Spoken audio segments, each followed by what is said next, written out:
Graça e paz, irmãos, boa noite. Aqui, pastor Leandro Silva.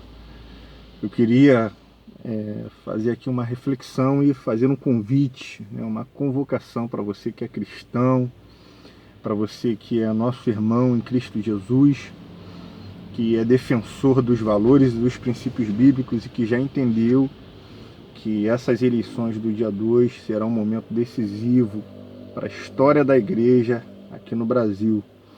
Eu sei que alguns irmãos, muitos irmãos já estão orando nesse sentido, já estão clamando. Então eu queria convocar você para domingo, dia 2, estarmos aí a partir das 9 horas da manhã, aonde você estiver, na sua igreja, se você quiser se reunir, na sua casa, no seu trabalho, de repente, para que você orasse conosco, fizesse uma corrente de oração pelo nosso país, por essas eleições, Lembrando que em diversos momentos da Bíblia, Deus proporcionou algumas situações esperando uma resposta, esperando uma atitude dos homens para que ele mudasse aquilo que ele mesmo havia imposto sobre pessoas e lugares.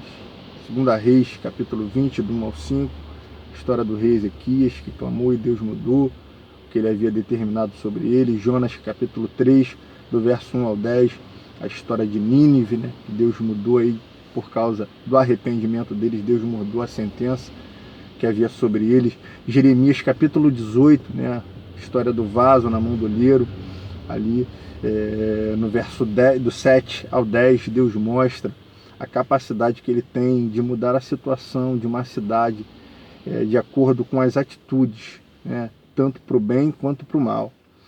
Então eu queria, diante disso, fazer um alerta de que você nesse dia 2, que você vote segundo a orientação de Deus.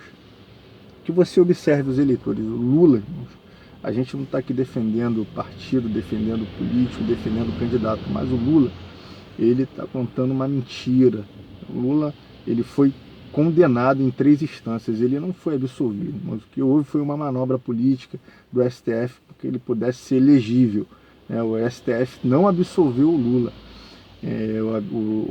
O STF ele julgou incompetente a 13ª vara de Curitiba, vara criminal de Curitiba, que condenou o Lula, e consequência disso, esse processo deveria voltar ao início, e ser conduzido na Justiça de São Paulo. Foi o tempo suficiente para que prescrevesse todos os crimes que o Lula cometeu, que estavam envolvidos nesse processo. Então o Lula não foi absolvido, ele foi condenado. O que houve foi incompetência territorial, mas foi uma manobra política. Então o Lula ele continua sendo um ladrão, corrupto, defensor da ideologia de gênero, da sexualização e erotização das crianças, da descriminalização das drogas, da maconha, do aborto, de tudo aquilo que não presta, tentando implantar o princípio da insignificância nos crimes de furto e de roubo, dizendo que o ladrão que rouba o celular, ele rouba porque ele está precisando de um dinheirinho. Então que você fique esperto, que você fique atento, irmãos, sabendo que quando você vota em candidatos de partido de esquerda como Lula, e outros candidatos, você está abrindo legalidade, uma porta para o demônio trabalhar na sua vida, segundo todas essas ideologias que eles têm.